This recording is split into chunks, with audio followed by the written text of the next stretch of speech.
Hello viewers, আসসালামু আলাইকুম। কৃষি পরিবারের পক্ষ থেকে আপনাদের সবাইকে জানাচ্ছি আন্তরিক শুভেচ্ছা এবং অভিনন্দন।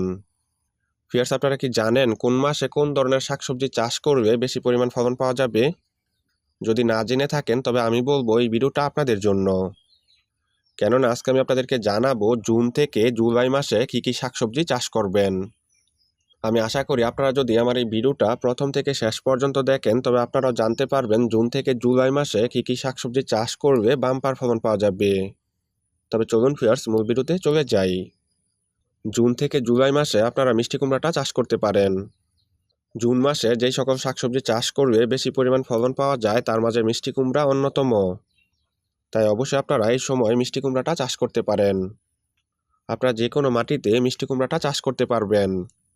তবে অবশ্যই চেষ্টা করবেন দোআঁশ থেকে বেলে দোআঁশ মাটিতে চাষ করতে। কেননা দোআঁশ থেকে বেলে দোআঁশ মাটিতে মিষ্টি কুমড়ার ভালো একটা ফলন পাওয়া যায়। তাই অবশ্যই আপনারা দোআঁশ থেকে বেলে দোআঁশ মাটিতে চাষ করবেন। জমিতে মিষ্টি কুমড়া চাষ করার জন্য প্রথমেই মাদা তৈরি করে নেবেন। মাদার মধ্যে মিষ্টি কুমড়ার বীজগুলো লাগিয়ে দিবেন। বীজ লাগিয়ে দেওয়ার আগে অবশ্যই 12 থেকে 14 ঘন্টা পানিতে ভিজিয়ে রাখবেন। যে কোনো জাতের মিষ্টি কুমড়া বীজ লাগিয়ে দিতে পারেন। তবে অবশ্যই চেষ্টা করবেন হাইব্রিড জাতের মিষ্টি কুমড়া চাষ করতে। এতে করে অল্প সময়ে বেশি পরিমাণ ফলন পাবেন। এছাড়া আপনারা এসিআই, লাল তীর অথবা ইস্পাহানি কোম্পানির বীজগুলো লাগাতে পারেন। এই জাতের বীজগুলো থেকে ভালো একটা ফলন পাওয়া যায়। গাছের বয়স যখন 15 থেকে 20 দিন হবে তখন অল্প পরিমাণ করে জৈব সার দিবেন। এতে করে গাছগুলো খুব দ্রুত বড় হবে আর একটা নির্দিষ্ট সময়ের ভিতরে ফলনও আসতে শুরু করবে। ভিউয়ার্স, আপনারা এই সময় চাল কুমড়াটা চাষ করতে পারেন। আপনারা টবে সিমেন্টের বস্তায় বাড়ির আঙিনায় অথবা বাণিজ্যিকভাবেও চাল কুমড়াটা চাষ করতে পারেন। চাল কুমড়া চাষ করা খুবই সহজ। চাল কুমড়া চাষ করার জন্য আপনারা যে কোনো মাটি নির্বাচন করতে পারেন। তবে অবশ্যই উঁচু জমিতে চাল কুমড়াটা চাষ করবেন। চাল কুমড়ার বীজ লাগিয়ে দেওয়ার আগে 12 থেকে 14 ঘন্টা পানিতে ভিজিয়ে রাখবেন। এতে করে বীজগুলো খুব সহজে এবং অল্প সময়ের ভিতরে অঙ্কুরোদ্গম হবে। আপনারা যে কোনো জাতের চাল কুমড়া চাষ করতে পারেন। তবে অবশ্যই চেষ্টা করবেন এসিআই, লাল তীর অথবা ইস্পাহানি কোম্পানির বীজগুলো চাষ করতে। এতে অল্প সময়ের ভিতরে ভালো একটা ফলন পাবেন। গাছের বয়স যখন 15 থেকে 20 দিন হবে তখন অল্প পরিমাণ করে জৈব সার দিবেন। এতে গাছ দ্রুত বড় হবে। গাছগুলো যখন রোগা নিতে শুরু করবে তখন অবশ্যই মাচার ব্যবস্থা করে দিবেন। এতে করে গাছগুলো খুব সুন্দরভাবে চারদিকে বাইতে পারবে আর একটা নির্দিষ্ট সময়ের ভিতরে ফলনও আসতে শুরু করবে। ভিউয়ার্স, আপনারা জুলাই মাসে লাউটা চাষ করতে পারেন। যারা অগ্রিম লাউ চাষ করতে চান তারা অবশ্যই জুলাই মাসের শেষের দিকে লাউ বীজ বপন করে দিবেন। এতে করে আপনারা আগাম ফলনটা পেয়ে যাবেন। আপনারা টবে সিমেন্টের বস্তায় বাড়ির আঙিনায় অথবা বাণিজ্যিকভাবে লাউটা চাষ করতে পারেন। ভিউয়ার্স, অবশ্যই আপনারা এই সময় লাউটা চাষ করবেন।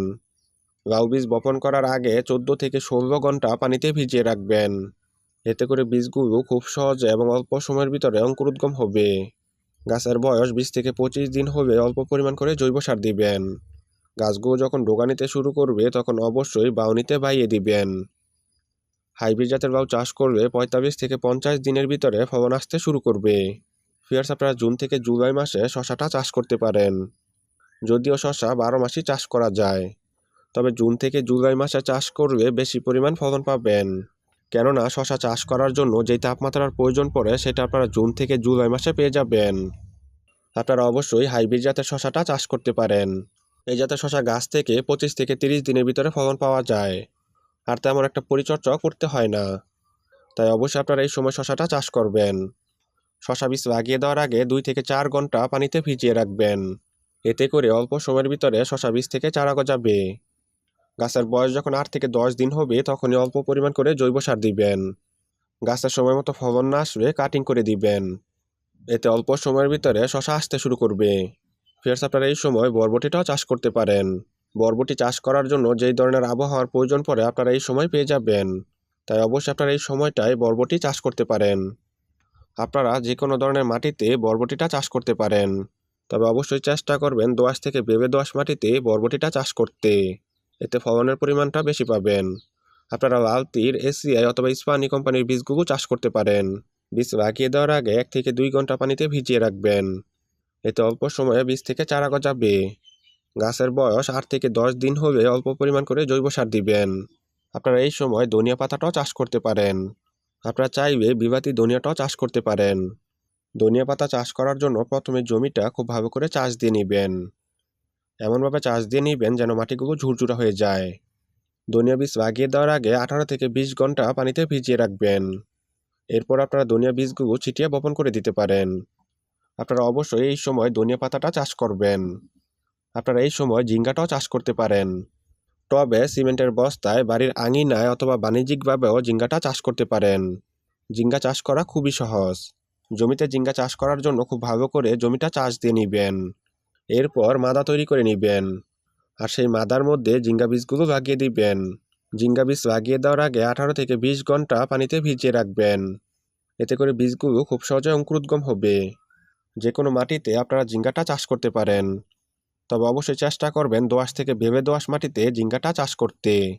এতে ফলনের পরিমাণ বেশি পাবেন।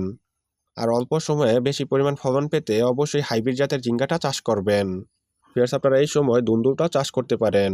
আপনারা টবে সিমেন্টের বস্তায় বাড়ির আঙিনায় দুন্দুলটা চাষ করতে পারেন। যে কোনো মাটিতে দুন্দুল চাষ করা যায়। তবে অবশ্যই চেষ্টা করবেন উর্বর পলি মাটিতে দুন্দুলটা চাষ করতে। কেননা এই ধরনের মাটিতে ভালো একটা ফলন পাওয়া যায়। দুন্দুল বীজ লাগিয়ে দেওয়ার আগে অবশ্যই 10 থেকে 12 ঘন্টা পানিতে ভিজিয়ে রাখবেন। এতে করে খুব সহজে দুন্দুলের বীজ থেকে চারা গজাবে। তাই অবশ্যই ভিউয়ার্স, আপনারা বীজগুলো ভিজিয়ে রাখবেন। আপনারা যে কোনো জাতের দুন্দুল চাষ করতে পারেন। আমি সাধারণত লাল তীরের দুন্দুলটা চাষ করে থাকি। লাল তীরের হাইব্রিড জাতের দুন্দুলটা চাষ করলে 45 থেকে 50 দিনের ভিতরে ফলন পাবেন। ভিউয়ার্স, আপনারা এই সময় চিচিঙ্গা এবং করলাটাও চাষ করতে পারেন। আপনার টবে সিমেন্টের বস্তায় বাড়ির আঙিনায় করলা এবং চিচিঙ্গা চাষ করতে পারেন। আপনারা চাইলে বাণিজ্যিকভাবে এই সবজিগুলো চাষ করতে পারেন। করলা এবং চিচিঙ্গার বীজ লাগিয়ে দেওয়ার আগে 10 থেকে 12 ঘন্টা পানিতে ভিজিয়ে রাখবেন। এতে করে অল্প সময়ের ভিতরে বীজ থেকে চারা গজাবে। আপনারা যে কোনো মাটিতে করলা এবং চিচিঙ্গাটা চাষ করতে পারেন। তবে ভালো ফলন পেতে অবশ্যই দোআঁশ থেকে বেলে দোআঁশ মাটিতে চাষ করবেন। গাছের বয়স যখন 15 থেকে 20 দিন হবে তখন অল্প পরিমাণ করে জৈব সার দিবেন। গাছগুলো যখন ডগা নিতে শুরু করবে তখন অবশ্যই মাচা দিবেন।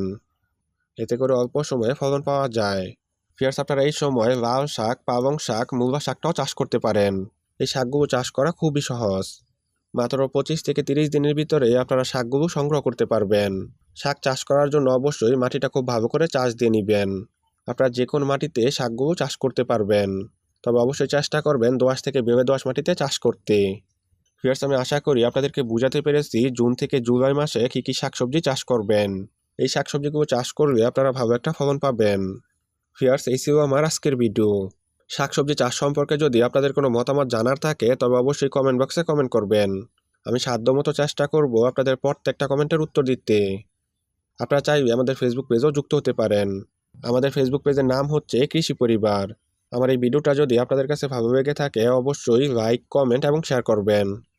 আর নতুন নতুন সুন্দর সুন্দর কৃষিভিত্তিক ভিডিও পেতে অবশ্যই কৃষি পরিবারের সাথে থাকবেন। সবাই ভালো থাকবেন, সুস্থ থাকবেন এই কামনা করে আজকের মতো বিদায় নিচ্ছি। দেখা হয়ে যাবে আগামী কোনো নতুন ভিডিওতে। আসসালামু আলাইকুম।